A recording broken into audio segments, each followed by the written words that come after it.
Aus mendekatinya dan berbisik, "Istriku, betapa cantiknya kau malam ini. Aku ingin."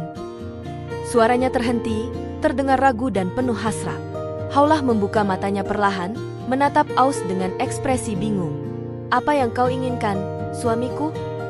Aus menelan ludahnya, mencari kata-kata yang tepat. Bismillahirrohmanirrohim. Assalamualaikum warahmatullahi wabarakatuh. Syukur alhamdulillah kita bisa berjumpa lagi di channel ini Sultan Nusantara. Solawat dan salam selalu, dan tetap tercurahkan kepada junjungan kita, Nabi besar Muhammad sallallahu alaihi wasallam. Allahumma salli ala Sayyidina Muhammad wa ala ali Sayyidina Muhammad. Harapan dan doa saya, semoga saudaraku semuanya selalu diberikan kesehatan, dilapangkan rezekinya, diampuni dosa-dosanya. Amin ya Rabbal Alamin. Sahabat Nusantara yang dirahmati Allah, di tengah senja yang merona di kota Madinah, terselip sebuah cerita yang siap melibatkan hati yang ingin mendengarnya. Haulah binti Salabah dan Aus bin Syamit dikenal sebagai pasangan yang saling mendukung.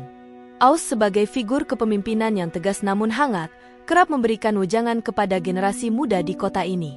Sementara itu, Haulah, dengan bijaksana dan kelembutan yang melekat pada hatinya, menjadi teladan bagi kaum wanita Madinah. Namun belakangan ini, sesuatu tampaknya sedang mengganggu kedamaian mereka. Ini disebabkan karena Aus melakukan hal yang kontroversial hingga mengajak istrinya untuk melakukan persetubuhan melalui jalan belakang, yang mana perbuatan itu sangat dimurkai oleh Allah Subhanahu wa Ta'ala. Nah, bagaimana kisah selengkapnya? Tonton video ini sampai habis agar sahabat Nusantara tidak salah paham. Baiklah, pada suatu malam, Haulah dengan paras cantik dan jelita melangkah mendekati sajadah yang terhampar di salah satu sudut ruangan. Kedua tangannya terangkat memulai takbiratul ihram, meresapi kedamaian dalam selak malam. Di sisi lain ruangan, Aus duduk di bawah cahaya rembulan yang menyelinap melalui celah jendela. Matanya terlepas dari halaman kitab yang sedang dibacanya, terfokus pada ketenangan yang tengah dirasakan sang istri yang salat dengan khusyuk. Kemolekan tubuh Haulah, terutama ketika ia sedang sujud, memunculkan keinginan di dalam diri Aus. "Ya Allah, betapa cantiknya istriku ini, namun mengapa pikiranku terombang-ambing seperti ini ketika dia sedang bersujud?" bisik Aus dalam hatinya. Ketika Haulah selesai dan masih duduk dalam posisi tasyahud, Aus mendekatinya dan berbisik, "Istriku, betapa cantiknya kau malam ini. Aku ingin." Suaranya terhenti, terdengar ragu dan penuh hasrat. Haulah membuka matanya perlahan, menatap Aus dengan ekspresi bingung. "Apa yang kau inginkan, suamiku?" Aus menelan ludahnya, mencari kata-kata yang tepat. "Aku ingin menggaulimu," tapi matanya melirik ke arah belakang Haulah, memberikan isyarat yang cukup jelas kepada istrinya. Haulah terkejut, matanya membelalak sejenak, sebelum menjawab dengan suara yang tegas namun lembut, "Apa yang kau pikirkan itu bukanlah cara kita sebagai suami istri yang beriman. Allah telah menunjukkan jalan yang benar bagi kita." Mata Aus memerah, kecewa dan marah karena ditolak. Dalam satu tarikan nafas, dia berdiri dan dengan suara meninggi berkata, "Jika kau keluar rumah tanpa mengabulkan keinginanku, maka bagiku, engkau laksana punggung ibuku." Haulah memandang suaminya dengan mata yang penuh emosi, menciptakan getaran perasaan di seluruh ruangan. "Kenapa engkau mengucapkan hal itu? Apakah kasih sayangku selama ini tidak cukup bagimu?"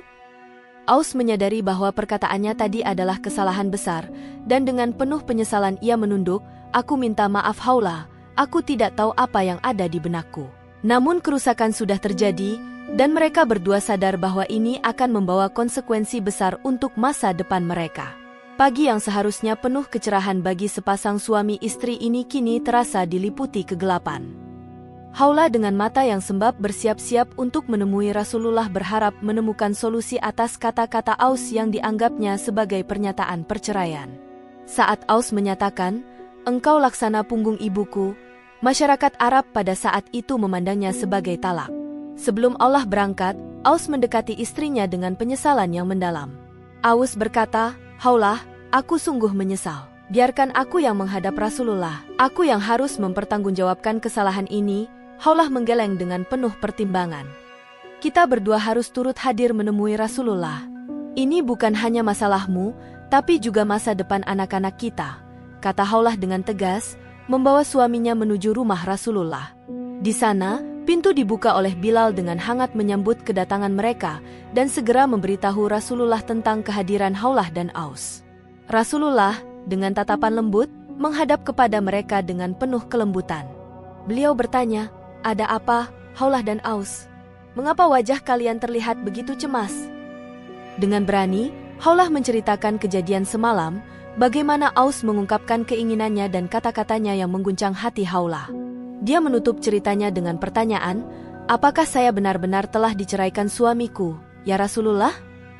Dengan kepala menunduk, Aus menambahkan, "Saya tidak bermaksud demikian, ya Rasulullah. Itu hanyalah perkataan yang terucap dalam amarah saya." Rasulullah menarik nafas panjang, "Dalam kondisi seperti ini, saya hanya bisa mengikuti hukum yang telah ditetapkan sebelum wahyu datang, dan menurut hukum tersebut, perkataanmu, Aus, dianggap sebagai talak." Haulah merasa dunia runtuh, "Tapi Rasulullah, kami masih mencintai satu sama lain. Bagaimana nasib anak-anak kami?" Rasulullah melihat Haulah dengan penuh simpati. "Aku paham perasaanmu, Haulah. Namun kita harus menunggu petunjuk dari Allah Subhanahu wa Ta'ala." Haulah, dalam keputusasaannya, mengangkat tangan dan berdoa dengan tulus, "Ya Allah, Engkau yang Maha Mendengar, tolonglah aku dan keluargaku. Berikan solusi atas masalah kami melalui lisan Nabi-Mu." Aus melihat istrinya berdoa dengan khusyuk, turut mengangkat tangan, memohon pengampunan atas kesalahannya. Rasulullah yang berada di tengah-tengah mereka tampak larut dalam pemikiran. Tak lama setelah itu, ekspresi wajahnya berubah, menandakan bahwa wahyu sedang turun kepadanya.